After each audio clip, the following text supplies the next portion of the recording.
That concludes our round of questions. Candidates, you now have 1 minute to make a closing statement. We'll start first with Asai. All right. I attend Prince George's Community College too. I want to see this school be the best it can be, and that's what I intend to do if elected president. I as a student, am amongst the problems. I have seen these problems. I've walked through the halls and have actually interacted with people causing these problems. Aside from faculty and staff, they're in offices. Yes, they don't see as much as the students see. And being a student myself, this being my second semester here, I've had a hands-on experience with the issues, and I plan to address them accordingly because I have a hands-on experience, because I can say, oh, I've seen that before, I've been in that situation before, now I can address it in regards to my own personal experience to those problems. I want to change this school. I want to make the problems disappear. I want the school to be just as great as a four-year university, just as great. I want us to be looked upon as not just a community college, but some place of higher learning that is respected by all people, and I intend to take us there. Thank you, Asai. Solomon?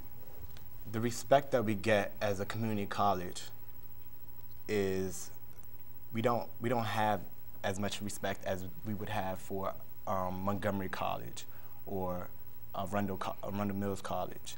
I think that this position, it pretty much, you have to be determined. You have to, like, there's so many things that's wrong with Prince George's Community College. Not to say that it's not a good college, it's a great college. I attend here, but when I'm out there, when I'm rolling in the hallways, there's so many people that all of my friends and stuff complain about so many things, whether it's about the food at the cafeteria is too high, or why is the bathroom sink leaking, and it's so many things that people complain about, but they're not structured. Like, we don't have a structured form for everybody to get together and, you know, express their feelings towards their problems that they have for Prince George's Community College. You go around and you see so many people complaining about this, complaining about that, but what are they doing? They're sitting down doing nothing. And that's what the SGB is here for, and we're here to help. Okay. Thank you very much, candidates. I'd like to also add there is a third candidate running for president. Her name is Veronica Joyner, and Veronica was unfortunately unable to be present for the forum today. But I'd like to thank again our two candidates here today, Asai Hamid and Solomon Mola, who are running for president of SGB. Thank you, and we'll take a break now. Thank you. Well, there's the one running water. Okay.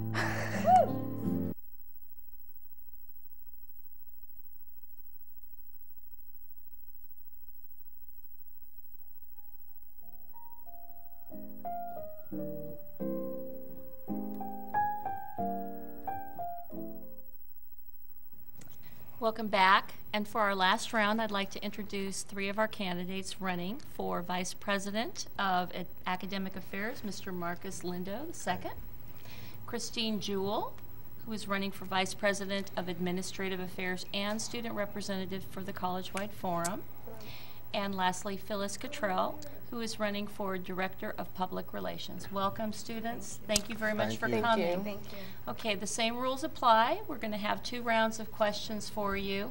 Please keep your answers brief, and at the end of our 2 rounds of questions, we'll ask you to make a short closing statement. Thank you. Okay, and we'll start with Jeremy. All right, this question is for the vice presidential candidates. How will you use your position to help support the president? Well, first off, I feel as though a phrase works very well. Teamwork is dream work. You know, makes the dream work. As in, each person has to work with the president. You have to be a team player.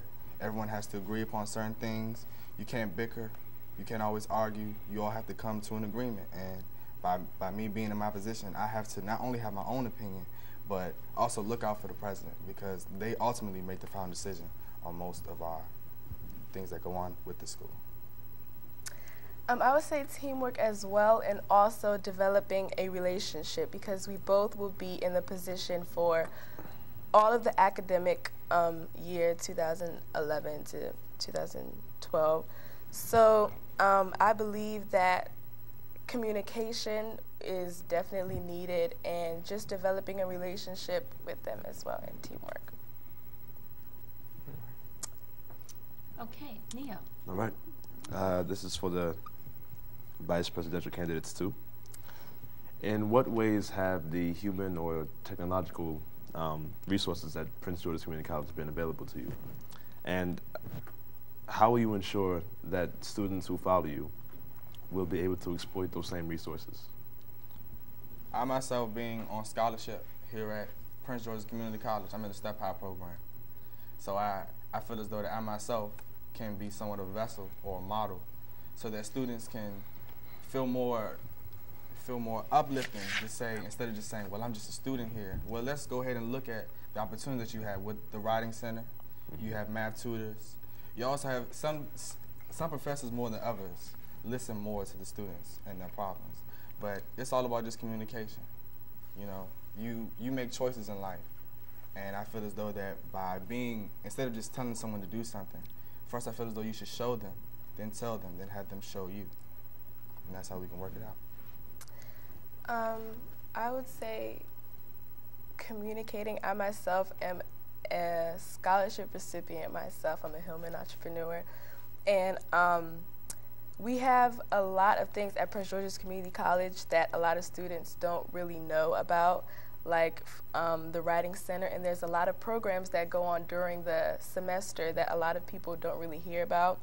So to implement people knowing about it, I would say communication. I was thinking about technology-wise, since a lot of students use Facebook and Twitter, I was thinking maybe we could probably get a Facebook page or a Twitter and invite a lot of the students who are a part of Prince George's Community College, so that way they'll know if certain things happen, they'll be able to access that. Phyllis, I think this is a question that would be appropriate for you to weigh in on as well. Yes, I agree. I'm glad that Christina said about Facebook and Twitter, because I believe that we have to, we're the technology, we're the information generation, so we have to use Facebook and Twitter to let the students follow different events that's going on at the college. And also, a lot of the evening students, we don't get to see a lot of things that happen because we're not on the campus during the day. So with Facebook and Twitter and other internet resources, I think that we really have to utilize that much more. Okay, and Yemi. Okay.